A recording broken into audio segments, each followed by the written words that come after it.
All right, we are live. Hey. Welcome back to the Entrepreneur Hour. If you don't know who I am, my name is Miguel Sanchez. I work with investors and entrepreneurs, helping them profit through innovation.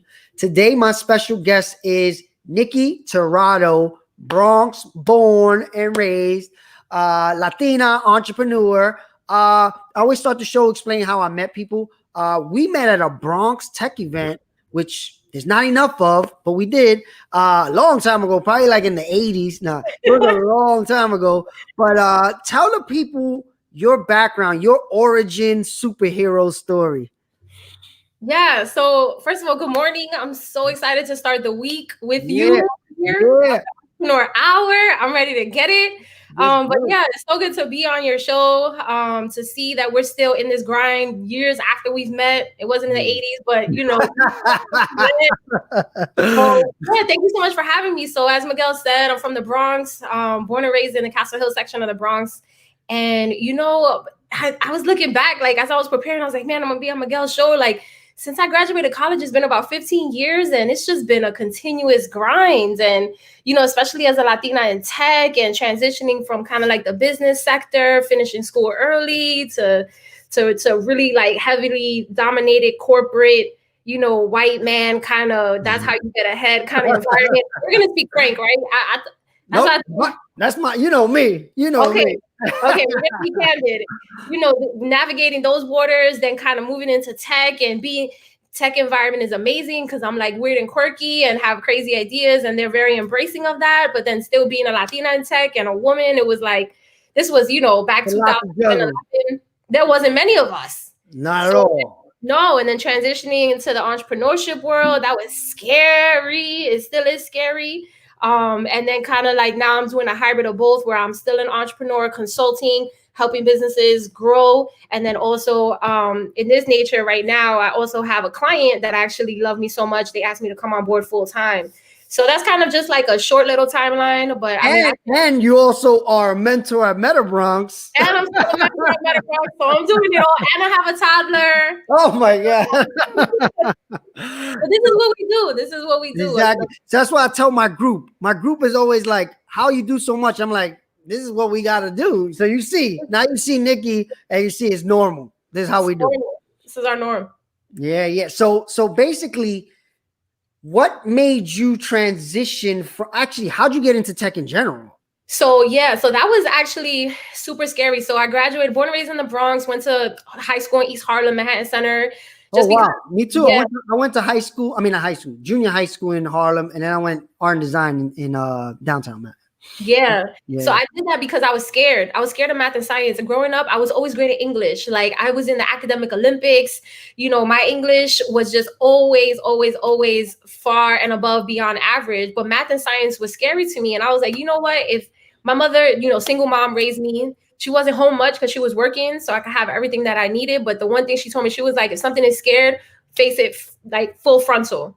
So I was like, math and science scared me. At that time, you know, I took the exam for Stuyvesant, Bronx Science, and Brooklyn Tech and didn't get in. And I was like, I'm gonna do the next best thing. And at that time, actually, in the city, they wanted more people like us to be in math and science. Yeah. So they converted Benjamin Franklin, which was a high school that Mace went to. I don't know if you know Mace. Yep. Cameron too, right? Cameron.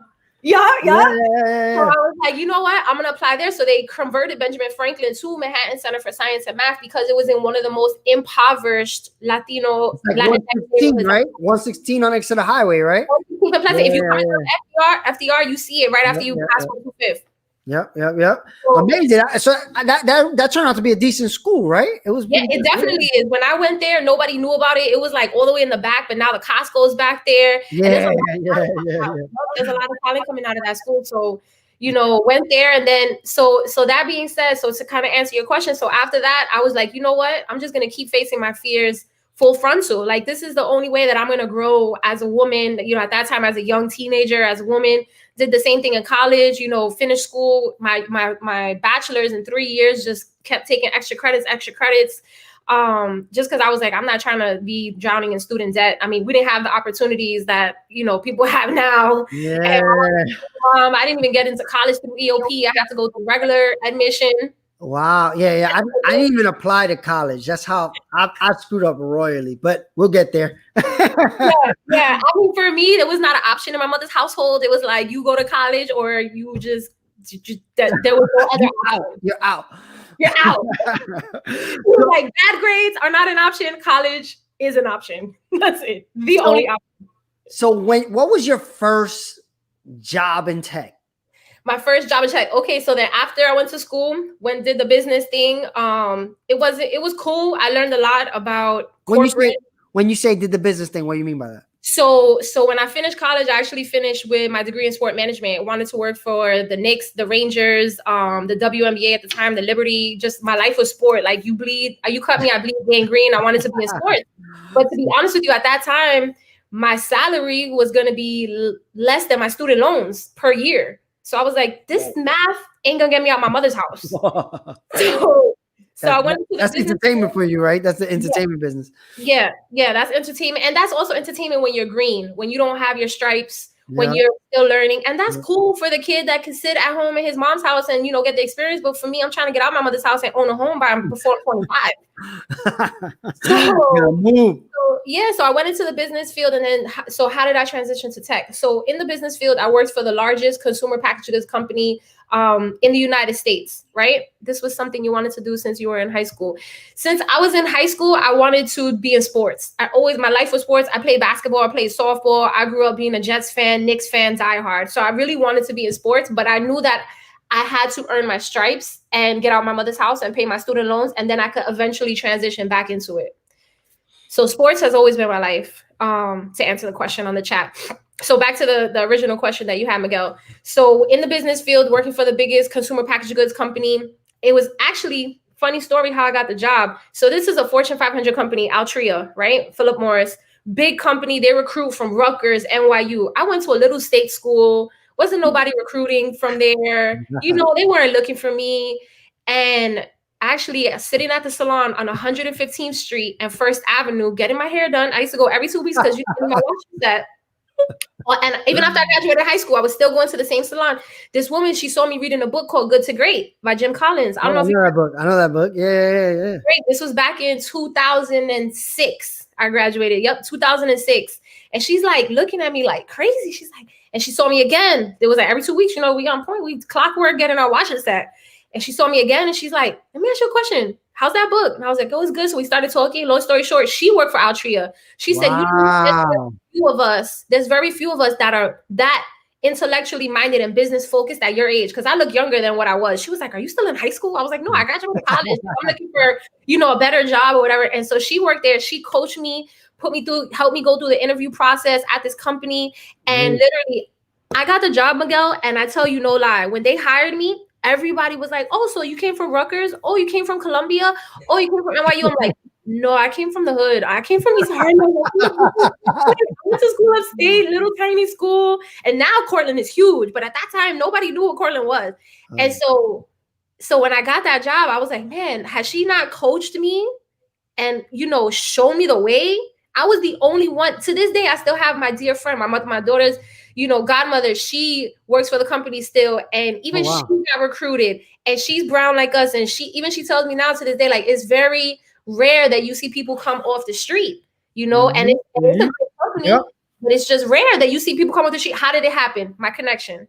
So that's crazy how like a mentor saw you in a salon and that really, so that kind of comes back to why we made MetaBronx and probably why you're helping me at MetaBronx this summer, right? Like same reason I created it because the same thing happened with me, right? People helped me along the way.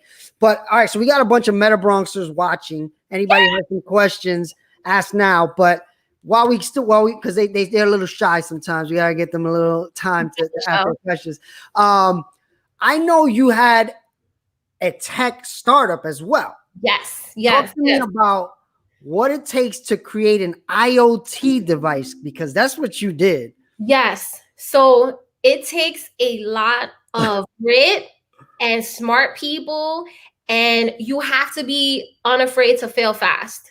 Wait, let me tell people what IoT is. Actually, you want to tell people what IoT is? So the Internet of Things, right? So when you look at a device, like, does anybody have a wireless speaker at home? Probably, yes.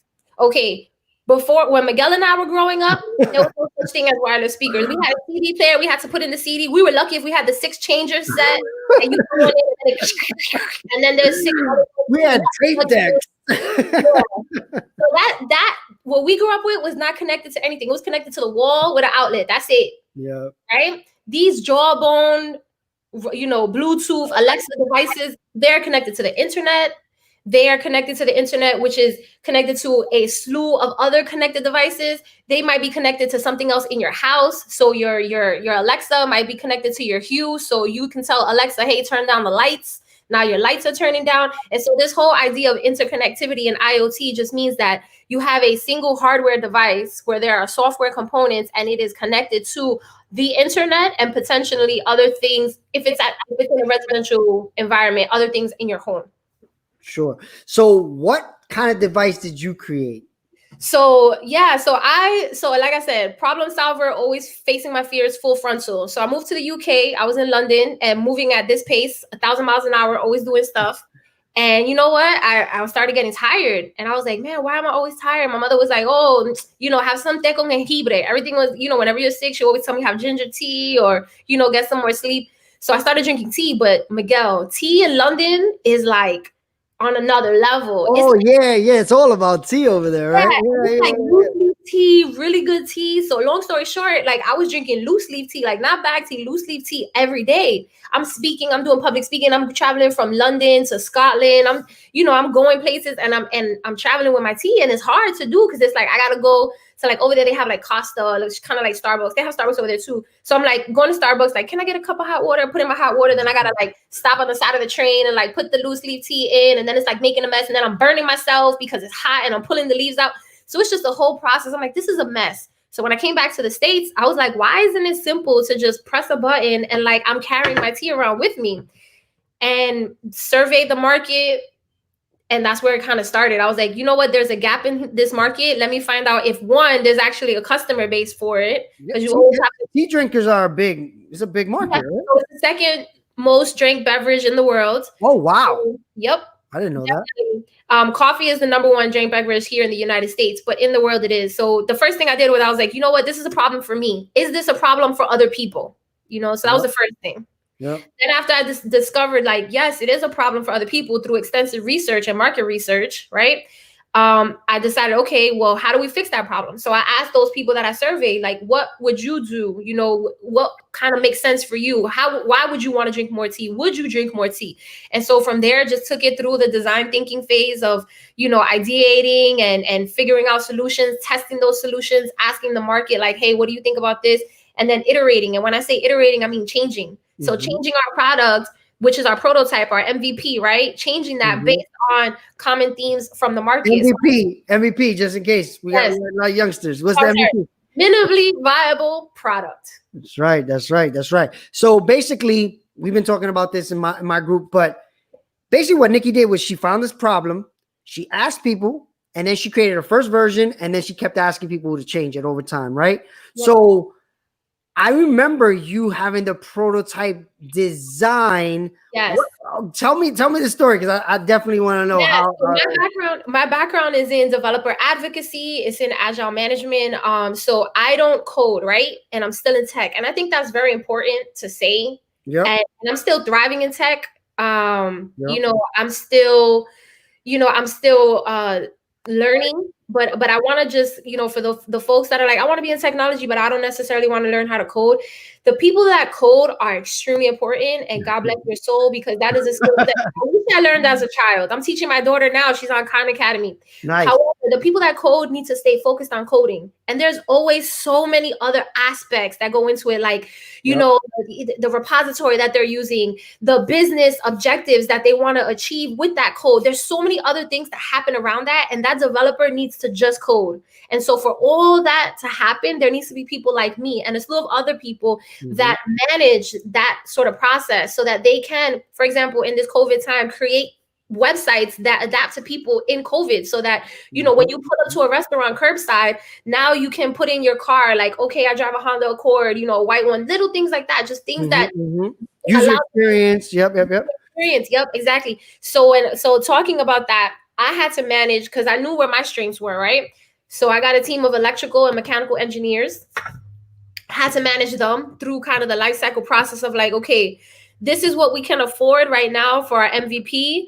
And these are the features that are like top of mind. So this is going to be scrappy. This is going to be ugly. It's not going to be pretty, but it's going to be functional. We're out. Yeah, that's what an MVP is. It's funny because we had a call this morning where we're working on a game, and I'm saying the exact same stuff you're saying. So my team, at least, you're repeating what we just went through. We just had a meeting with a developer, and I was talking exactly the same language. Yeah, because it's so important that you save so much money up front and put in the minimum amount of effort to produce something to get an idea of what to build, right? I think gone are the days where you think about Kodak. Half these kids don't even know who Kodak or what Kodak is.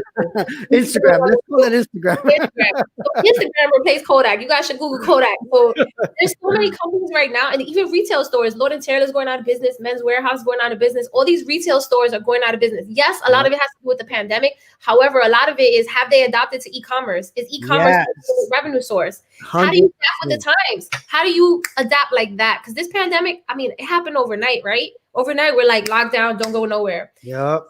So like you said, if people would have been more thinking about the online, which it makes a lot of sense. The fact that people didn't is crazy to people like us, but I guess the normal public, that's what they think. Yeah. Now, there's almost no way that you can't be thinking innovative, because if you get into a situation like this again, it will happen. No, but it's when. Right. What did you prioritize for your MVP? User feedback. So prioritization for the MVP, number one was user feedback. So when I did that initial survey, when we marketed the survey, we did it nationwide too. It was New York, Texas, Florida. Yeah, I had a team of people. Like, did you do UK? Did you do the UK too? I did the UK. Wow. So here's the important, the main themes I want to I hope people take away from this is the importance of your connections and to be unafraid. So I leverage all my network. Like, I'm like an octopus. Like, I lived in the UK. I was in Hong Kong for a little bit. Like, I was asking people everywhere. And then also, so that it's credible, I didn't do most of the asking. Like, I hired another Black marketing agency, woman-led, and she went out and had a team of folks that did it so that there lends more credibility. So it's not just me like, hey, Miguel, what do you think about this? There were actual. Because people see you, they're not going to tell you. They're not going to tell you the truth. Right? Exactly. They're not going to start investing in an idea and a company that is just because people are appeasing me. That would be just a really expensive hobby. Exactly. So what are some, like, do you remember, like, what was some of the early feedback? Because that's something that we're getting into right now, but it'd be good to see on an IoT device. What is some early feedback? Yeah, so for our device specifically was it needs to be light. So people didn't want to carry it. So basically what we created was, think of a Keurig machine that it makes your coffee, heats your waters to brew. We did that for tea, but portably, so that when you're at an office or when you're running around, you're on the bus, on the train, you don't have to worry about stopping for hot water. As long as you have water in that cup, it's going to heat your water. Then also it's going to steep your tea, infuse your tea, and then take it out and hold on to that tea for a later brew, right? Okay. So people are like, it can't be heavy. I don't want to carry around, like, feel like I have a maleta going to the office. And it can't be hot, right? Like, it gotta be. And it can't be hot. That was the second thing. So it had to be double walled. And that was a big challenge, because anything that's double walled, one, you lose a lot of space. So people said they wanted to have 2 cups in there. Like, if they're going to pay the price of $100, right? So they're like, if I'm going to pay this money, I want to be able to drink 2 cups from one steep. And so we did some trade-offs. So the first version, right? The first version was heavy. However, it wasn't hot. So we decided, like, okay, we can get to this point. Which one is more important to solve first? Exactly. And so we then went back to those same people and we're like, okay, it's a little heavy, but what do you think? And then here was the fun and like most interesting part where like the light bulb went off for us. How did you keep your grind going? Being around people like Miguel. Seriously, I don't even say that because you're here. Like, I was telling people that on the side, like, I kept my grind going. One, just, my faith in God, my savior. I was born, with kind of like God first. I'm not in church every Sunday. I don't read the Bible every single day, but I have a very big faith in the Lord. And then also my mom, just like, she was a CEO in Rikers Island. Like, she was just no BS. She was just very much straightforward. Like, go get it. And if it's not going to work out, because I think the worst kind of advice I ever got was, you can do anything you want in the world. That's such a lie. Like, we all have a skill set and we all have a network. That's good. If you marry your skill set and your network, and then you know what you're capable of, you're never going to be able to do anything you want. That's just unrealistic. you have to know yourself. You have to be self-aware. What so I think you like doing and what you're good at, right? Like find those two things out. Exactly. So that self-aware thing. Did you ever want to quit? Every day. Every day. You know what I struggle with? You know what I struggle with now, being a Latina in tech? Imposter syndrome. I felt like, damn, like, am I supposed to be here? Like, I mean, I know I'm crazy for you though. You spent years in tech and you still felt like that. So that is yeah, that's pretty telling though. Like even me, sometimes I feel like that, and I've been 20 years, right? So it never leaves. You gotta kind of like deal with it, learn how to deal with it, and say, no, I'm the man or I'm the woman. Yeah, and honestly, I mean, I tell myself that, but I also balance that with a level of humility, knowing like I'm growing. There's always a lot to learn. Yeah, I have so much to learn. It's a constant evolution, but I think you are the sum of the 5 people you spend the most time with. So I think just you have to be around people that edify you and that you're able to edify, and that there's constant value share. Like I mean, and I don't mean professionally, because I think with the lines between professional and personal are blurred, right? Especially for us being entrepreneurs. Like I message you at like 10:30 at night, you know, like it's 24/7, exactly. 24/7, you know, there's no difference between who I am professionally and who I am personally in the entrepreneurship world, in this world. And so I think that, you know, do we want to quit every day? We're tired, you know, but we also got to think about like, would these things be happening without me? Would I be learning without putting myself in this environment? Like, even if you don't have nothing to share because you feel like you're young, put yourself in an environment to learn. Put yourself in an environment to be a sponge. Put yourself around the right people instead of just, you know, doing this all day and scrolling. Like, what do you really? Yeah, create versus consume, right? Like at the end of the day, you took the chance, right? You said, I see a hole in the market. It's a big market, bigger than I fucking would have ever thought. And you said, let me put my hat in this ring, which was at that time, IoT was pretty new. Super new, right? super new. So I think one of my biggest learnings was being an early adopter is very expensive, right? Yeah. Pioneers get slaughtered, they say. Not only are you creating this brand new thing, now you have to educate the market on why we're going to need it in 5 years. Could you imagine people right now trying to sell masks? People 5 years ago trying to sell masks, talking about there's going to be a pandemic in 5 years. People are looking like, you crazy. And that's what innovators, we face that all the time. It's like, all the time. People look at us like, Nick, really? Like, like, listen, I couldn't even get my parents in our, like, even with the medicine, when this was like, Mom, you got to start wearing like a bandana over. And she's like, wow. Yeah. So it's something we struggle, but I feel like it's a blessing though, because I think that's something that I never learned in school. I think in school we were taught to like work for someone and not risk failure, right? Not risk failure and not think big picture. I think, you know, we're taught to be dreamers, to have dreams, but we're not taught to be visionaries. And there's a difference. A dreamer can dream for life. A visionary is going to have a vision and attack it. And they're going to be relentless. They're going to create a plan. They're going to work post-mortem. Post-mortem, I meaning work backwards. And they're going to attack it. And they're going to be relentless. And they're going to keep going until it fails or until they have to pivot and try something else and pivot and try something else and pivot and keep pivoting, or it fails and you move on. So I think that's the difference between a dreamer and a visionary. And that's where growing up places like we grew up, you have that kind of embedded in you. They call it grit. It's called a grit mindset, I think they call it. Angela Duckworth wrote a really good book on it. What is it called? Angela Duckworth. She wrote a book about grit. I gotta check it out. I think anybody watching, even an adult, I think. But one thing was funny when we were first starting MetaBronx this summer. One kid asked me that. One kid said, "Do you think you would have been farther if you grew up somewhere other than the Bronx?" And I said, "I don't know, because the Bronx gave me a grit that if I grew up in the suburbs, I don't think I would have had. You know." So who knows? Maybe I would have went to a better college, but I don't think I would have had that grit that I believe still powers me today, you know? Today, I think, you know what? And that was put to the test. And I told actually Sarah's cohort this, that when I've lived outside, I left New York City at the age of 22, right? Born and raised. And I left because I was like, if you can make it in New York, you can make it anywhere. I want to put that to the test. Living in Texas, buying my first home before the age of 24, getting my mom to retire, move out to Texas to that house, you know, moving to London, going from a 2,400 big house to a little square room, and traveling to Dubai, Copenhagen, Paris all the time, Italy, going to Hong Kong, just traveling around the world. The one thing that I would say that has allowed me to become, and I say this with air quotes because I'm a constant work in progress, that one thing that has allowed me to become successful and get to where I'm at right now is that grit, that mentality that we are New Yorkers. We don't take no ever. If it's a no, that just means it's a redirect. We're relentless. And I think also, which I was chastised before and told that I was like bossy or too New York, but our assertive. Oh, I've had similar, of course. Yeah. Like our ability to assert ourselves and with tact, not, what stereotypically they think we would do, but our ability to assert ourselves with tact and convey our viewpoint with, in a very firm manner, I think is unparalleled. Like people will know, oh, she's from the Bronx, she's from New York. So I know. And then as a woman, right, there's two sides of it, right? Because even if you weren't from the Bronx, but you were a woman and you did that, it comes off a certain way to men, right? Yeah. So how did you navigate that? Actually, there's a question first. There's a MetaBronx question. Hold on. Go ahead. So what has been your greatest failure and what did you learn from it?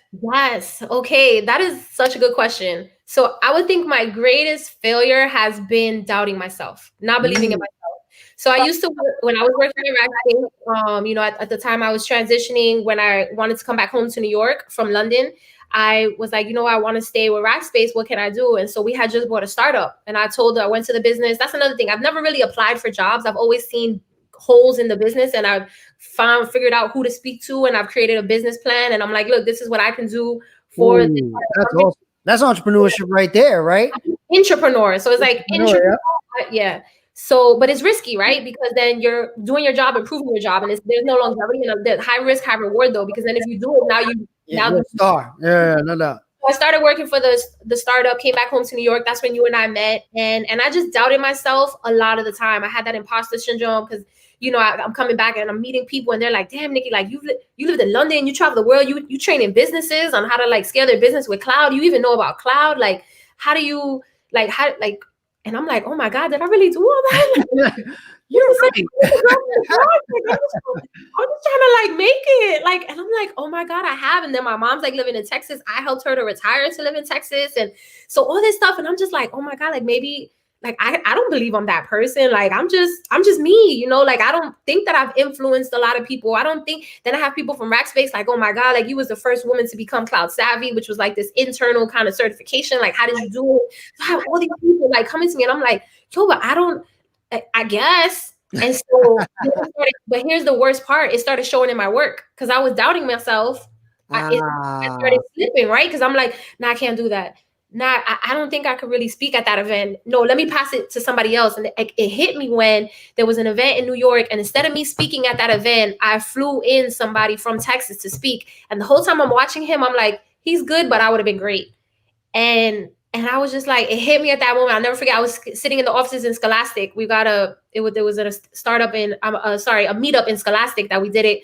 It was for this big data crowd. And I'm just looking at him and I'm tweeting about him because he's dope and he's great. And he flew in and, he was a great guy for flying in for me to do this meetup. But I'm like, man, why did I fly him in? Why didn't I do that? Why did I doubt myself that I couldn't do this, that I couldn't handle it? Yeah. And I think that moment was my greatest failure because I was like, how could I have let myself get to this point where I don't feel like you believe in your own? I believe in myself. Yeah. And that was the imposter syndrome I had to deal with, and it was tough.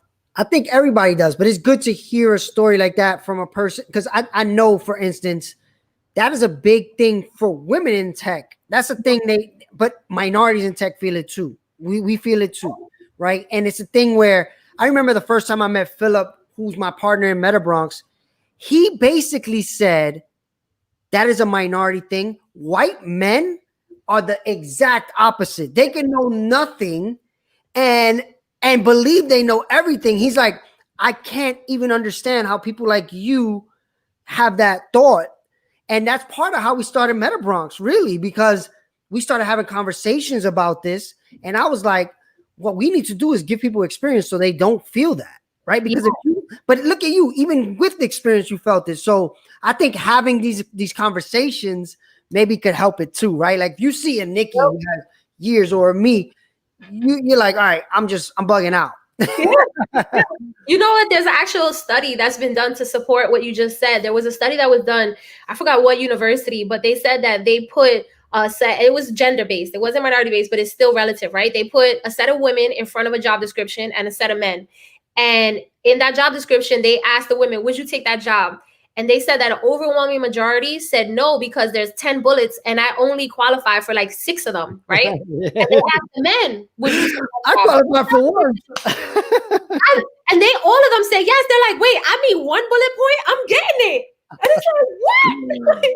No, and that's part of like the bias of understanding the bias, right? Understanding that they'll probably give me this job just because I know 1, versus a woman being like, I only know 6, and if I don't know all 10, they're not going to give it to me. I struggle with that in the entrepreneurship space, even when I was in New York, and even now, like, you know, when I was doing Tirado, I was constantly looking for a co-founder, because I'm like, okay, here's my skill set, but I know I'm not the end all be all. I don't know everything. I'm not going to be able to do everything. I need a co-founder. It's really hard to raise money without a co-founder. It's hard to raise money without a team, right? And it's hard to find that. And you know, when I was meeting people and everything, I would always ask, like, what's their why for doing things, and kind of like, what do they believe they can do? And I met really great people, and that was something that I encountered a lot. And it was like, well, I don't really have experience doing that. I'm like, there's no blueprint. We're creating the blueprint right now. And so people that I think are cautious is great, because you balance out people like me that are like, I'm just gonna go. Yeah.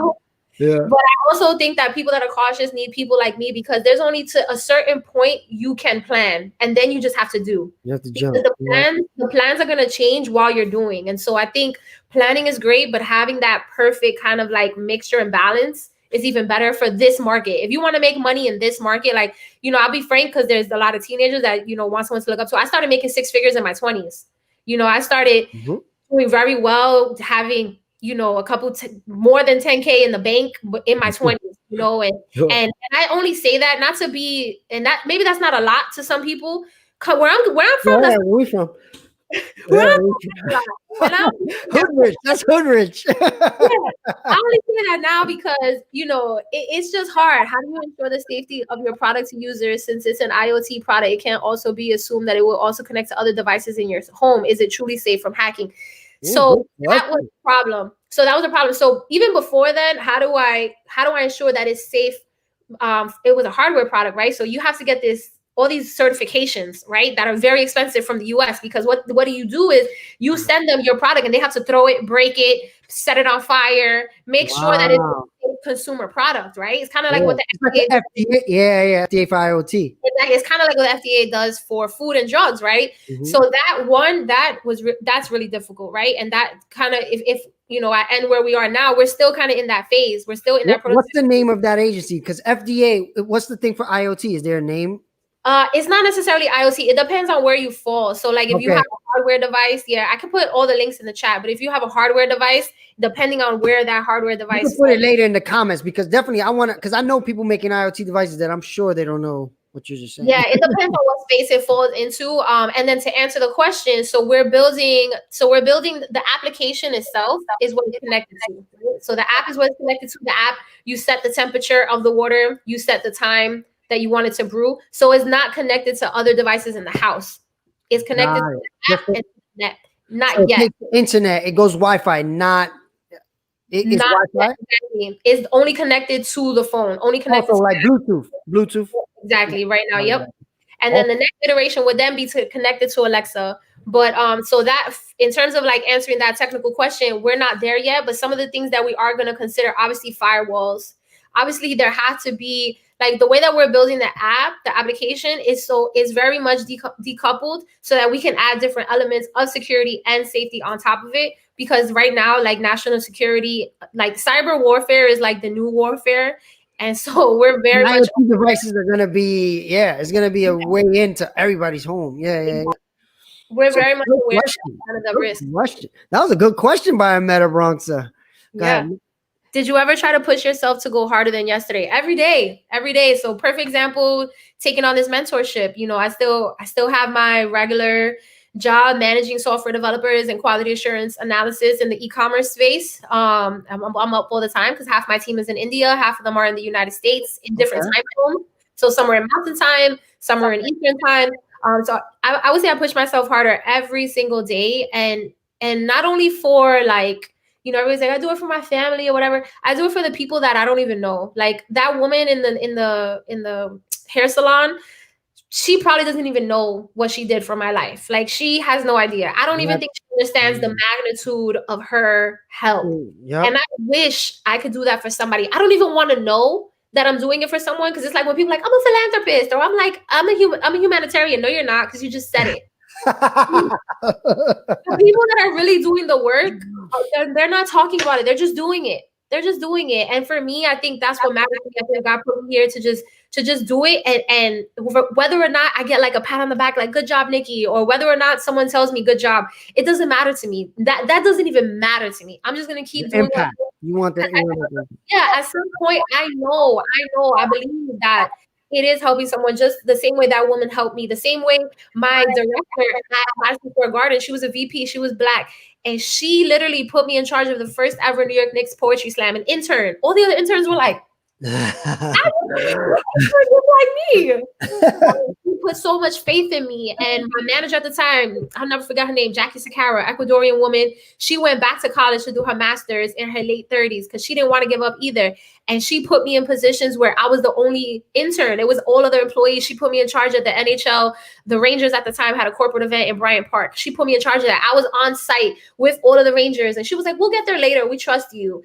And so, like, I never told her, oh my God, Jackie, thank you so much. Like, I never really told her anything, and she just kept believing in me. And so I just want to be that person who pushes me to go harder. Is like, at some point, I feel like if I hope that I have done already, impacted the life of someone else that looks like me. And if they don't look like me, but that have gone through my similar struggles, I would love to help people that have not gone through my similar struggles. But I think it's important that we help our people that have experienced the similar things that we have been through. And you definitely do, and you don't know it. Like you just said, I had a situation like that when I was like 20.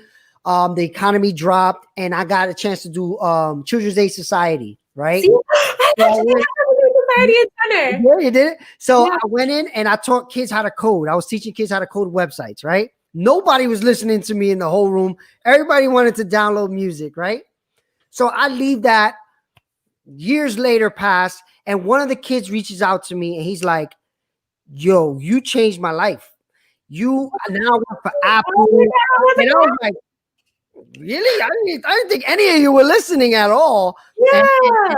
And I was like, that's one of the things I was like, I got to set up MetaBronx to make more people do that. So now this summer we got 325. Wow. All 325 learn from people like Nikki. Keep the questions rolling. Let's go. I know you spoke about it, but could you go a little deeper into the idea of girls being quote unquote bossy, but men being leaders? Yes, sir. And I'm glad that I came from a male. Kevin, thank you so much for that question. So, when I was at Rackspace, incredible company, they took a leap of faith hiring me. And I'll never forget another mentor of mine, John Garza. Will never forget this man. I'm coming from the business space. I'm maintaining a territory of $10 million. In a very autonomous role. Like, I saw my boss once a month. I'm driving a company car. I have a company card, expenses, everything. So I'm coming from a very business minded environment, like make money by selling and marketing. And so I'm like, I want to transition to tech because, I wanted to leave corporate. I wanted to do something meaningful. I knew that cloud was going to be a thing. At that time, we were in the process of birthing it with NASA. So Rackspace and NASA were working together to birth this cloud. And we started telling people, listen, you're going to be able to access everything remotely. You're not going to have this big clunky Mac computer with a tower this big. You could walk around with computers this small. People thought we were crazy. And so when I transitioned over to the tech space, I was interviewing at Rackspace, and it was so hard to get a job there. Literally, Miguel, I printed out my resume and stalked people on LinkedIn that worked there and just started sending them my resume. Oh, wow. Just started mailing it. Oh man, you see, I'm teaching them how to reach out to people too. Like now, that's the way you do it. You have to be untraditional. Even when you apply to a job, if you don't write a cover letter, don't apply to the job. And don't think that because you apply to 400 jobs, you're doing something. Pick one company. That's what I did. After when I moved to Texas, I was like, I'm not gonna stay with the Altrias. I want to move to tech. And I was like, instead of going crazy, going ham, I'm gonna direct my focus on what I really want to do. And I didn't know what I wanted to do in tech because I didn't have tech experience, but I knew that Rackspace was a company I wanted to be with because I saw their growth potential. I knew people that worked there, just like online, not people that would give me recommendations. Nobody helped me get my foot through the door like the woman helped me at the other company.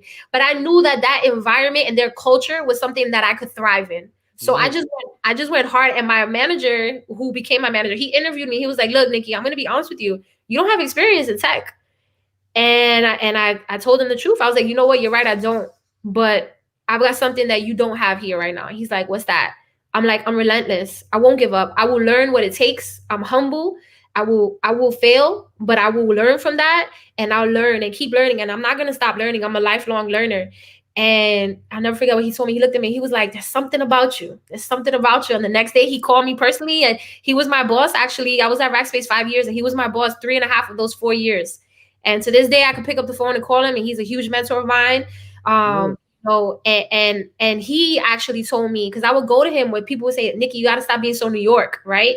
And I would go to him like, John, like, I'm getting like the whole bossy, and he would joke with me, he's like, oh, Nikki, people are not used to you. Like, we're here in Texas, like people are not used to, like, you're just so direct and you don't really have a filter, and you're just like, you call it out and you hold people accountable. And so he said, why don't you do it in a way? And he helped me to understand. He said, why don't you start asking people, help me to understand. Help me to understand. And not in a patronizing, condescending way, but like genuinely, there's a certain level of empathy and compassion that leaders have that I think is forgotten. And I think that people are afraid to talk about it because it's an indication that you're weak. On the contrary, that makes you incredibly strong. You become like formidable with that, because when you can be compassionate, when you can empathize with someone, then you connect with them. And when you connect with someone, they're going to do better for themselves, better for the company, better for you, because you just connected with them and you get them. 100%. Another thing I've been teaching, but amazing. All right, keep the questions going because Nikki's on a roll. Come on, bring them. How did you continue to improve your product even though your company could not meet in person during COVID? So with Tirado, right? So it got really expensive. I took it to Babson College. I went through the Women's Accelerator program at Babson College.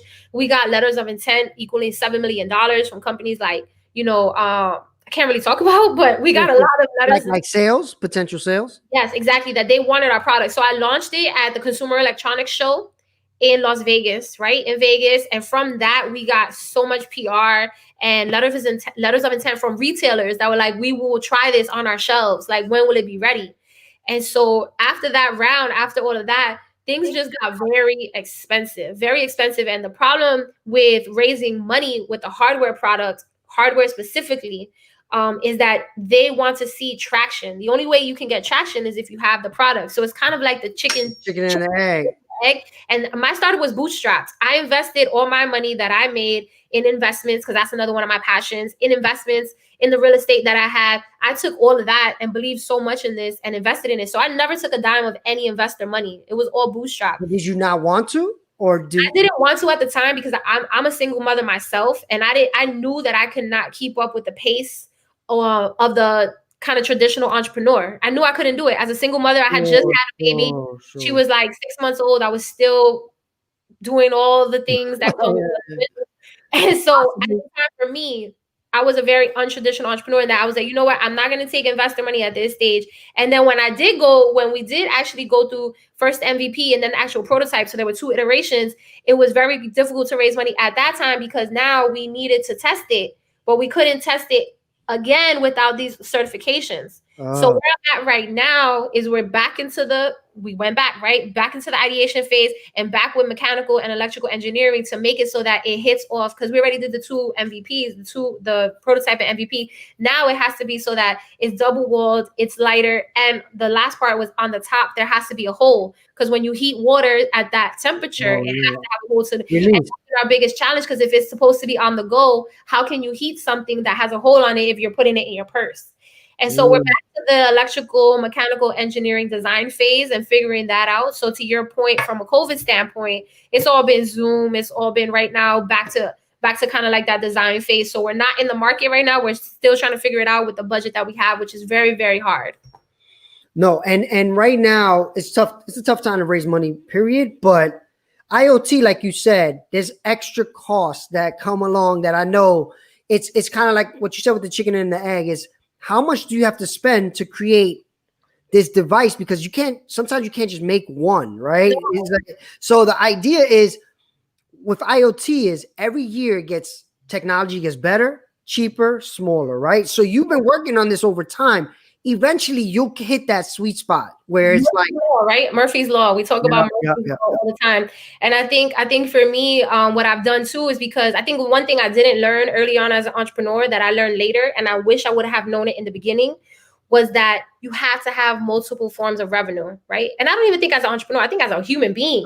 Yeah, no doubt. You have multiple forms of revenue. You can't just depend on this one source of revenue because God forbid that, look at COVID, God forbid that revenue is cut off. What are you going to do to maintain yourself? And so I think early on, I was just focused on, the portion advice. Like, this is what we're going to do. We're going to raise money this way.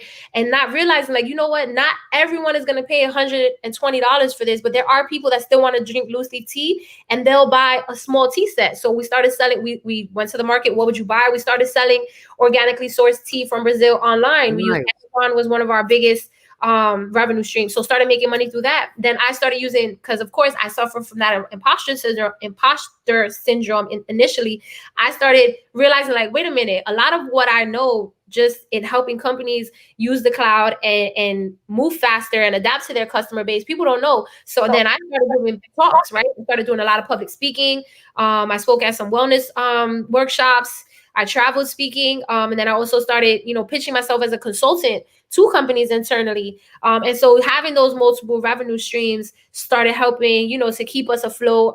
Things like burn rate. I don't know if you talk to them about burn rate and run rate.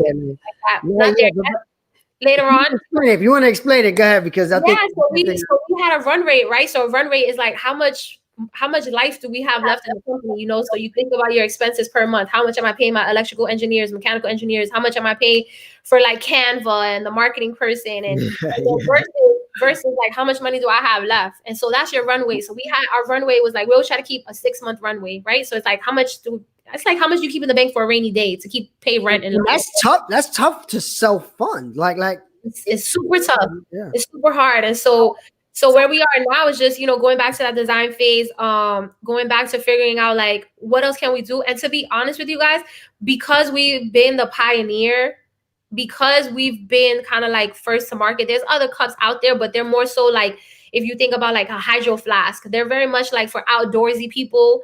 For us, it's like the people that we survey, they're professionals, like sitting in offices, we're not necessarily needed to go out for a hike. So we're also kind of waiting to see like who is going to educate the market, who has deep pockets that can educate the market, because like you said, pioneers, we get slaughtered. We're going to get slaughtered. Even when we fix these design problems from a marketing standpoint, educating the market is so expensive. Marketing has become a cost center for us. There's a book called Crossing the Chasm. A lot of people. I read it. Yes. Yeah. So you probably just haven't hit the right curve yet of So no, it makes sense, man. It makes a lot of sense. Like I remember early seeing it and not really understanding tea, but so that was another thing. I remember speaking to you about that. Like I don't really understand what you're doing, but it looks cool. Right? That's the thing. Education is big. But the fact that you found the market and you went at it and it's still good. Look, I tell people, look, if you're not willing to dedicate 10 years of your life to this, don't start it. Because it's gonna right now the company that I'm with now, which has been great, and I'm so fortunate to be there. This is just another revenue stream, right? This is not like this is never going away. Like I just say that, and I wish I knew this previously because I felt like I was giving up when I was like started consulting. When I started doing agile management consulting, I was like, man, am I giving up? Like I feel like I'm just getting warmed up. I have so much. I was like, no, this is just another revenue stream. It's just revenue stream. Because I think entrepreneurs, we get burned out. Yeah. This is not a sprint. This is a marathon. You could take a break from it and come back. Like at the end of the day, like you said, the only real way to fail is to give up. So if you haven't given up, like I said, every year, I think it's Moore's law. The chips are gonna get smaller. The price of everything's gonna get cheaper. So you have time to get there. One last question. If there's any other questions for the MetaBronxers, definitely put it in. But my last question is, what? Oh, sorry. Go ahead. Go. What was your goal, or what do you feel you were getting out of going to work every day? When I was in Rackspace, or just like in general? I can answer both. Do both. Okay, yeah. So when I was at Rackspace, I felt I was on fire. Like Rackspace, working for that tech company, it was incredible. The environment, the culture. I felt like I was being inspired. Like I was learning so much. What I took out of it was just learning, and I have so many strong connections. I mean, I was just talking on the phone with one of my former colleagues on Saturday, and we're like, this is, everything that's going on with the inequality in America right now. Like, he's Black from the hood in Indiana. We're just collaborating, talking, like real fruitful discussions. And that's really what I took away from Rackspace. Speaking to like-minded people, especially in this environment today, and talking about like, how can we use technology to help what's going on? Like, and it's not like we want to change the world. Like, I think it's great if you want to change the world, but I think you have to realize like it only happens incrementally. Like, the Snapchat founder and the TikTok people in China and all of that, that's short-lived. Like, do people even use Snapchat today? That man is rich, but use Snapchat? Are people 20 billion? He raised a whole lot of money, but I mean, is Snapchat going to be around 5 years from now, 10 years from now? Probably not. And so I think in order to create something longer lasting, or to create something that, even if it's not around 10 years from now, the basis of it is you have to make incremental change every day. So it's not, I would love for people to get away from this mentality, like, I'm going to grow up and change the world and I can do whatever I want. And it's like, no, let's be realistic. Like, let's find the right people to collaborate and connect with, and let's use the skill set that we have and exploit those skills. Don't work on your weaknesses so much. Work on what you're strong at. There's a survey you can take, Gallup Strengths Finder, and you can find your like top 10 strengths. My number one was positivity. And growing up, I was always told, like, put the link in the comments later. Because growing up, I was always told, like, oh my God, like you're so extra, like you're always so hype and energy and this and that. And then working at Rackspace, like I used to put it up. They make you put it up at your cubicle, like, what's your number one strength? And mine was positivity. And I started capitalizing on it. I was like, wait a minute, I am positive. And sometimes to a fault, I can be optimistic, but I learned over the years how to be realistic. And so I think, capturing your strengths and just connecting with people, and every day, like when you go home and you leave work, even if you work a 9 to 5 that you loathe and you hate it, just make sure you made a strong connection with somebody, because you're probably feeding into that person and edifying their soul and their spirit, or equally they could be doing that for you. And I just think it's so important. Those connections are so important. That's great. So my last question, you're 5 years in, because I know you're only 25. What would you start if you knew? What would you tell yourself when you were first starting out that you wish you knew? You are capable, and not everybody is for you. So I would tell myself that I don't know it today, but I can learn it, and I might not be the best at it. So what I am the best at, stay the best at that, and then find the people that are the best at the other things that you don't know. Like I think I should have been more honest with myself. Like, Nicole, this is what you're good at. You're good at managing. You're good at identifying. You're good at envisioning and understanding the budget and understanding developer needs and marrying those two and finding solutions. You're not good at coding. I spent so much time trying to learn Python, right? Oh, wow. Yeah. You're not good at coding. And even if you got good, there's going to be somebody that was born to be good at coding. So why not find them and connect with them? Because they're probably not good at what you're good at. And so I wish I would have realized, I wish I would have realized, like, you know what?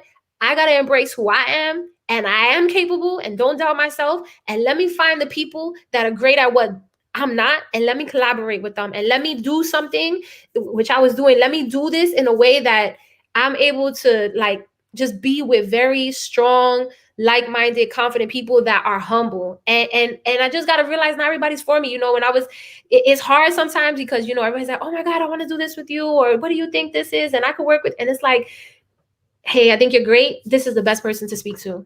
Hey, I think you're great. Let's meet for 15 minutes. Or equally me finding someone. Like, there was, a mentor that I wanted to have that I thought would be a great mentor. And, after a couple of times I was like, man, like maybe that's not the mentor for me, but I'm thinking about somebody else. And so I think it's just being honest and realistic. I think we got to get out of the clouds a lot of times, especially coming from the Bronx, being brown, being raised by a single mother. Like, you know what? Yeah, our moms did whatever they could for us to be all that we could be, but we're not going to get there with just like pie in the sky dreams. We got to be very targeted and specific, and we got to be realistic. Like, even with Tirado, I feel like I'm going to give up. It's not working out. Like, no, I'm going to pivot. And this is going to work.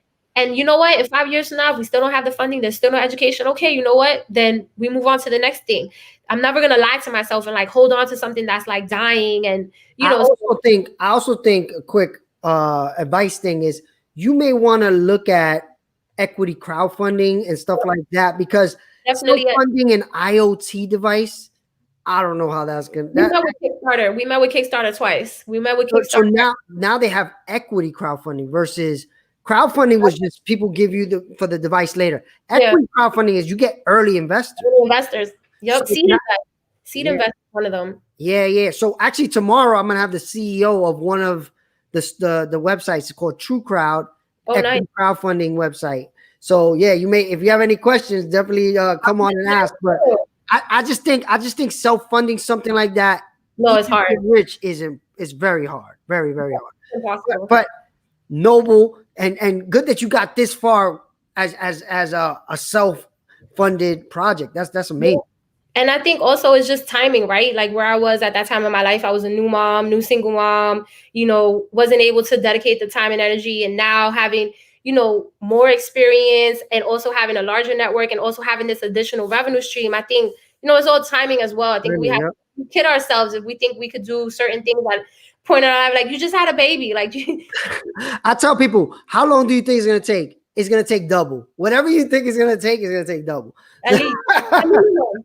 Yeah, minimum. So amazing interview.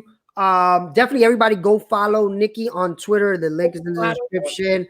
When Tirado is available to be equity crowdfunding, invest in her startup as well. Of course, we talk every day. She's part of the MetaBronx mentor group. Yes. Thank you for being on the show, and have a good rest of your day. I know you have a crazy day like me. And everybody else, thank you for watching. Please like this video, share with anyone you think needs to hear Nikki's story. And thank you, and have a great, innovative day. Thanks, guys.